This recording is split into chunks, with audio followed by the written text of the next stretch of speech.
Every day, all across the world, American diplomats and civilians work tirelessly to advance the interests and values of our nation.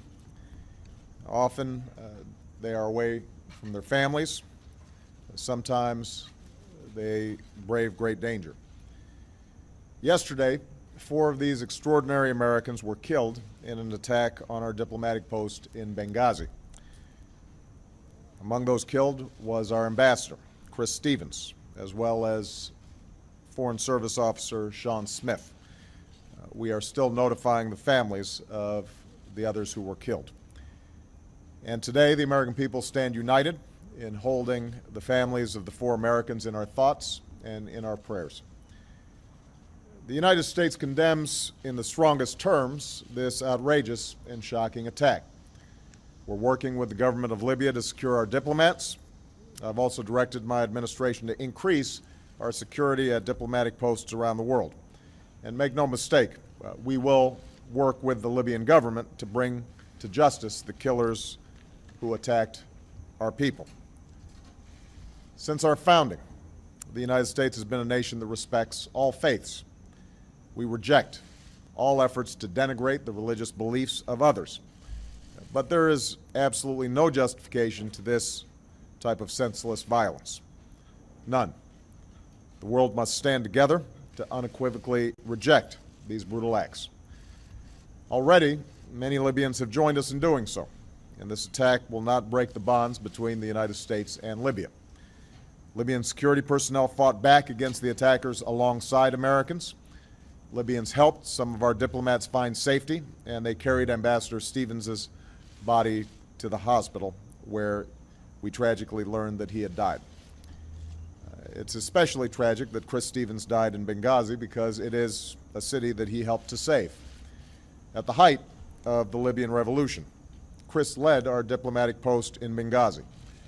With characteristic skill, courage, and resolve, he built partnerships with Libyan revolutionaries and helped them as they planned to build a new Libya.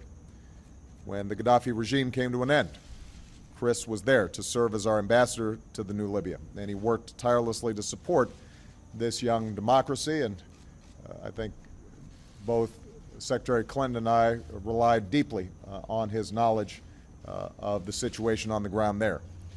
He was a role model to all who worked with him and to the young diplomats who aspire to walk in his footsteps. Along with his colleagues, Chris died in a country that is still striving to emerge from the recent experience of war. Today, the loss of these 4 Americans is fresh, but our memories of them linger on. I have no doubt that their legacy will live on through the work that they did far from our shores and in the hearts of those who love them back home. Of course, yesterday was already a painful day for our nation as we marked the solemn memory of the 9/11 attacks. We mourned with the families who were lost on that day.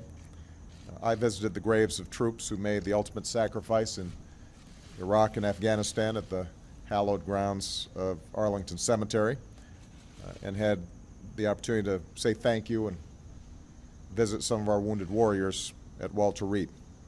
And then last night, we learned the news of this attack in Benghazi. As Americans, let us never, ever forget that our freedom is only sustained because there are people who are willing to fight for it, to stand up for it, and in some cases, lay down their lives for it. Our country is only as strong as the character of our people and the service of those, both civilian and military, who represent us around the globe. No acts of terror will ever shake the resolve of this great nation, alter that character, or eclipse the light of the values that we stand for. Today we mourn for more Americans who represent the very best of the United States of America. We will not waver in our commitment to see that justice is done for this terrible act, and make no mistake, justice will be done. But we also know that the lives these Americans led stand in stark contrast to those of their attackers. These 4 Americans stood up for freedom and human dignity. They should give every American great pride in the country that they served. and the hope that our flag represents to people around the globe who also yearn to live in freedom and with dignity. We grieve with their families, but let us carry on their memory, and let us continue their work of seeking a stronger America and a better world for all of our children.